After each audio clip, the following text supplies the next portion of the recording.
لائق صد افتخار سامعین کرام، عزیز بچوں، السلام علیکم ورحمۃ اللہ وبرکاتہ۔ وعلیکم السلام۔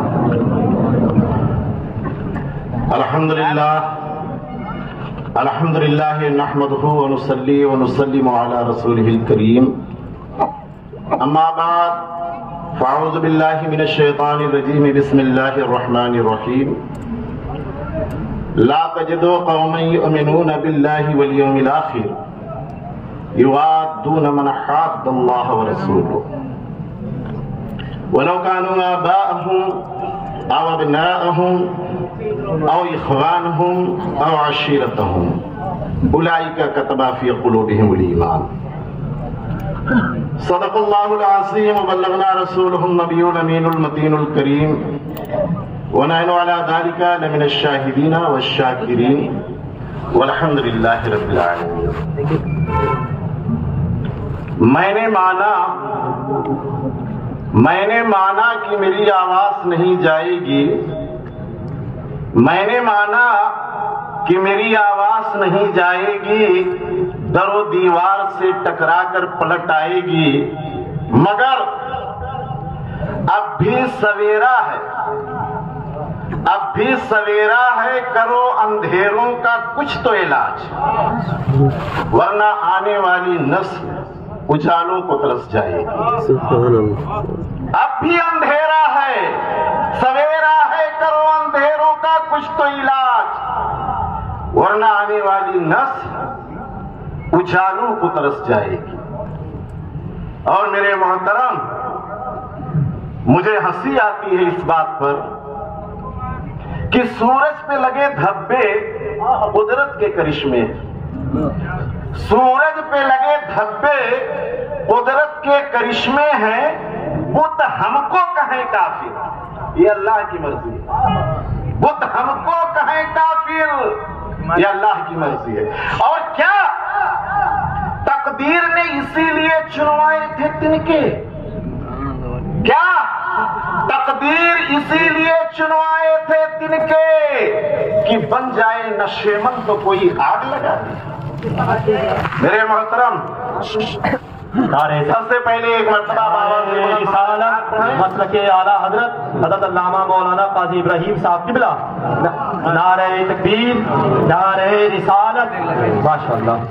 درود پاک پڑھیں ایک مرتبہ بابا سے بلند، اللہم صلی علی سیدنا مولانا محمد وآلہ وبارک وسلم، صلاۃ و سلام علیک سیدی یا رسول اللہ صلی اللہ تعالی علیہ وسلم۔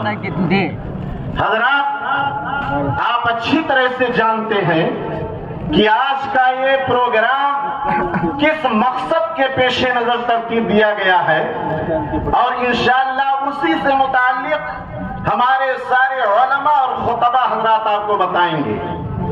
میں نے قرآن پاک کی آیت کریمہ پڑھی، اللہ عز و جل قرآن پاک میں ارشاد فرماتا ہے کہ تم کسی ایسی قوم کو نہیں پاؤ گے جو اللہ اور یوم آخر پر ایمان رکھے اور اسی کے ساتھ ساتھ اللہ اور اس کے رسول کے دشمنوں سے دوستی بھی کرے۔ کوئی ایسا نہیں ملے گا۔ اللہ کے فرمان کا مفہوم یہ ہے کہ کوئی آپ کو ایسا نہیں ملے گا جو اللہ یوم آخر پر ایمان رکھے اور اس کے دشمنوں سے دوستی بھی کرے، ایسا نہیں مل سکتا۔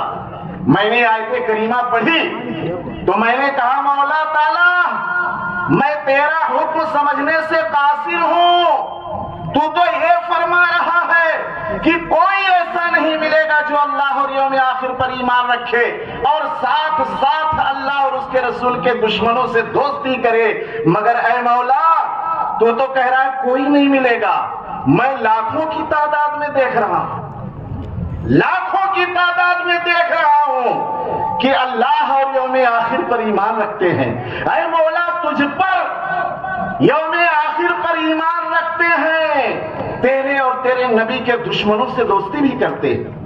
تو اللہ عز و جل نے فرمایا، ہاں وَمِنَ النَّاسِ مَن يَقُولُ آمَنَّا بِاللَّهِ وَبِالْيَوْمِ الْآخِرِ وَمَا هُمْ بِمُؤْمِنِينَ۔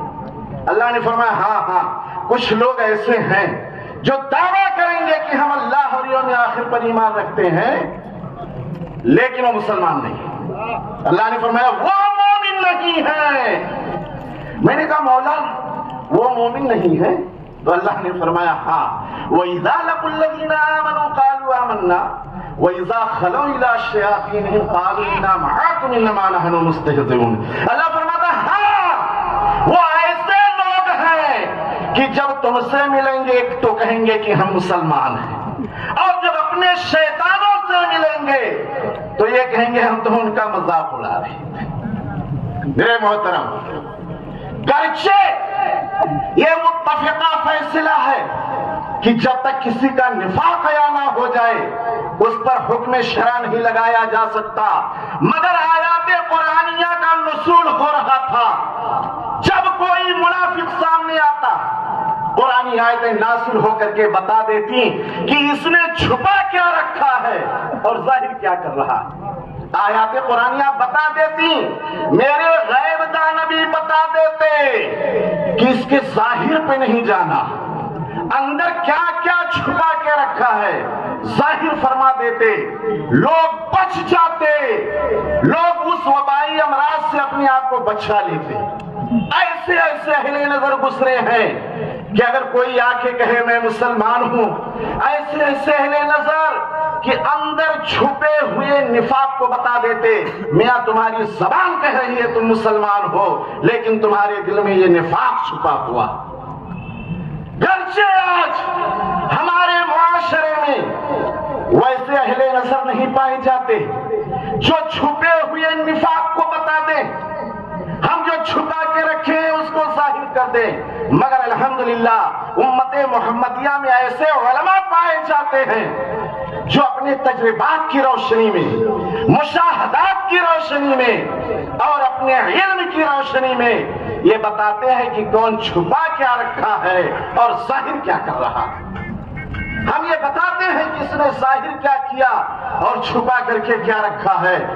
ہانگل کے مسلمانوں، میں ایک پیغام دینا چاہتا ہوں آپ حضرات کو.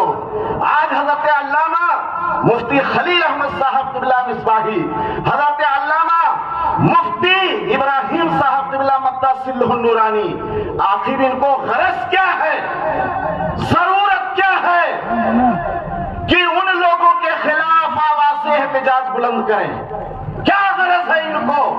اگر یہ بھی سب لوگوں کی طرح کمپرومائز کر لیں، نوٹوں کی گٹیاں ان کے گھروں پر آئیں گی. یہ بھی اگر کمپرومائز کر لیتے ہیں، میں آپ جیسا چلنا چاہتے ہو چلو، بس ہمارا حصہ ہمارے گھر پہ پہنچنا چاہیے. نوٹوں کی گٹیاں آتی، مگر اس کے باوجود بیماری کے بستر سے اٹھ کر کے مفتی خلیل رتنا کیری سے سفر کر کے یہاں آ کر کے مفتی ابراہیم صاحب قبلہ مقبولی آخر کیوں بتاتے ہیں؟ ان کے خلاف آواز سے احتجاج بلند کیوں کی جاتی ہے؟ صرف اس لیے کہ ہمارے آبا و اجداد نے، حضرت شاہ کاشمیری نے جو عقیدہ اہل ہانگل کو دے دیا ہے، اس عقیدے کو صحیح سلامت ہم اپنی آنے والی نسلوں تک ٹرانسفر کر سکیں. صرف اس لیے آواز سے احتجاج بلند کرتے ہیں، ورنہ یہ ابھی ہاتھ ملا لیں لاکھوں ان کے اکاؤنٹ میں ٹرانسفر ہوگا. میں نے پرسوں کی گفتگو میں کہا کہ مفتی صاحب قبلہ کیوں آپ خواہ بیمار ہیں اور زیادہ بیمار ہو رہے ہیں؟ جیسے پورا گاؤں خاموش بیٹھا ہے آپ بھی خاموش ہو جائیے. انہوں نے کہا حضرت بات تو صحیح ہے، لیکن ہمارے آبا و اجداد نے جو عقیدہ ہم تک پہنچایا ہے، مسلک اعلیٰ حضرت سے متعلق جو تسلح ہمیں دیا ہے، آخر ہمارے بچوں تک پہنچائے گا کون؟ اور یہ کہ کل میدان محشر میں جب رب تعالیٰ کے سامنے ہم کھڑے ہوں گے اور رب تعالیٰ یہ سوال کر لے گا آخر تم امین شریعت تھے، وہاں پر ہم نے ذمہ داری دی تھی کہ لوگوں کے ایمان و عقیدے کی حفاظت کرنا، تو آخر خاموش کیوں بیٹھے رہے؟ آپ لوگوں نے علماء سے سنا ہوگا، حضرت امام حسین رضی اللہ تعالیٰ عنہ مکہ کے لوگ روک رہے تھے کہ حضرت آپ کوفہ نہ جائیں، ان کی غداری مشہور ہے. اگر خلافت چاہیے تو ہم خلیفہ ماننے کے لیے تیار ہیں، مگر میرے محترم حضرت امام حسین نے یہی کہا تھا کہ اگر میں نہیں گیا اور کل اہالیان کوفہ نے اللہ تعالیٰ کے دربار میں پوچھ لیا کہ ہماری بدعقیدگی بدعملی شریعت سے دوری ہے، تو اس کے ذمہ دار امام حسین. بار بار بلایا یہ نہیں آئے. میرے محترم بزرگوں اور دوستوں، واللہ کہتا ہوں یہ علماء کی نگاہیں دیکھ رہی ہیں. آج مفتی ابراہیم صاحب قبلہ، حضرت علامہ مفتی خلیل صاحب قبلہ جو کام کر رہے ہیں، اگر حضرت علامہ شاہ کاشمیری بقید حیات ظاہری ہوتے تو ان کی جگہ پہ وہ. میرے محترم آپ لوگوں کو نہیں معلوم، خاموش بیٹھے رہیے، اور جس دن پوری مضبوطی کے ساتھ وہ اپنا پنجہ گاڑ لیں گے، اس وقت احتجاج سے کچھ ہونے والا نہیں ہے. پھر آپ جاؤ گے کہ ان کی قبر پر کہ مولانا چلا چلا کر کے کہہ رہے تھے ہم سمجھے نہیں، آج پورا گاؤں ہاتھ سے نکل گیا ہے. مفتی صاحب قبلہ اب بتائیے کیا کریں؟ تو قبر سے ہی آواز آئے گی، وقت پہ کافی تھا قطرہ آبے خوش ہنگام کا، جل گیا جب کھیت برسم میہ تو پھر کس کام کا. آج میرے محترم آج علاج کیجئے. میں یہ سمجھتا ہوں جیسا کہ میں نے سنا آپ لوگوں کی خاموشی، میں یہ سوچنے لگا کہ شاید حالیان ہانگل اپنی پہچان بھول چکے ہیں، ورنہ میں کوشتل میں رہتا ہوں میرے محترم. آج ہنگل اور اس خطے کا کوئی بھی بچہ جو ہمارے ہاں کسی شہر میں کام کر رہا ہوتا ہے، جب اس سے پوچھا جاتا ہے کہاں کے باشی ہو، اور جب وہ کہتا ہے کہ ہانگل ہاویری اور منگول کا رہنے والا ہوں، تو فوراً میرے محترم ذہن میں یہی بات آتی ہے کہ یہ مسلک اعلیٰ حضرت کا وفادار ہے. ہانگل بولے تو مسلک اعلیٰ حضرت کا وفادار. یہ پہچان ہے آپ کی، آپ کو یہ پہچان قائم رکھنی ہے عزیزان گرامی. آج آپ سوچئے ایک آدمی آپ کے بیچ میں، سارے کرناٹکا میں آپ کے عقیدے کی پختگی کی مثال دی جاتی ہے. اگر آپ نہیں جانتے ہیں تو علماء سے پوچھئے. سارے کرناٹکا میں اور جہاں کہیں آپ کے تسلط کی بات پہنچتی ہے وہاں پہ ہانگل کے مسلمانوں کی مثال دی جاتی ہے. مسلک سے کتنے وفادار لوگ وہاں پہ رہتے ہیں. حضرات گرامی، اگر وہ شکاری کی آواز میں لباس میں آتا، اگر وہ شکاری کے لباس میں آتا، آپ شکار نہیں ہوتے. بڑی عیاری اور مکاری کے ساتھ آپ کے خطے میں گھس گیا، بڑی عیاری کے ساتھ آیا ہے. اور لوگ آج کہتے ہیں بھی باتیں ہو رہی تھی علماء کے درمیان، انہوں نے کیا کہا، انہوں نے کیا نہیں کہا. حضرات گرامی، ایک مفتی جو بالغ نظر مفتی اپنے آپ کو کہلاتا ہے، بالغ ہو گیا، ادارے کا بانی بنتا ہے، جب اس ادارے میں آتا ہے، اس گاؤں میں آتا ہے، اور جب فاؤنڈیشن لگتا ہے دارالہدا کا، تو سارے خطے کے، دو چار ضلع کے جتنے صلح کلیت سے تعلق رکھنے والے بڑے بڑے لوگ ہیں، سب انوائٹ کیے جاتے ہیں، آتے ہیں، سب کی موجودگی میں فاؤنڈیشن رکھا جاتا ہے. اگر آپ نہیں جانتے ہیں وہ کون کون آئے تھے تو میں بتاتا ہوں، چلیے آپ دیکھیے ان کا عقیدہ کیا ہے جن کو ان لوگوں نے بلایا تھا. حضرات گرامی، ہوا کیا؟ جب ان لوگوں نے دیکھا کہ اب گرفت شروع ہو گئی ہے، اگر ہم ان کے جیسی بولی نہ بولے تو یہاں سے ہٹا دیے جائیں گے، تو وہ لوگ بھی بولنے لگے مسلک اعلیٰ حضرت زندہ باد، بولنے لگے. لیکن یہ ان کے دل کی بات نہیں. واللہ کہتا ہوں، آپ یہ کہتے ہو مسلک کے وفادار ہیں، جس دن انہوں نے مضبوطی کے ساتھ پنجہ گاڑ لیا اور جس دن اکثریت میں آ گئے،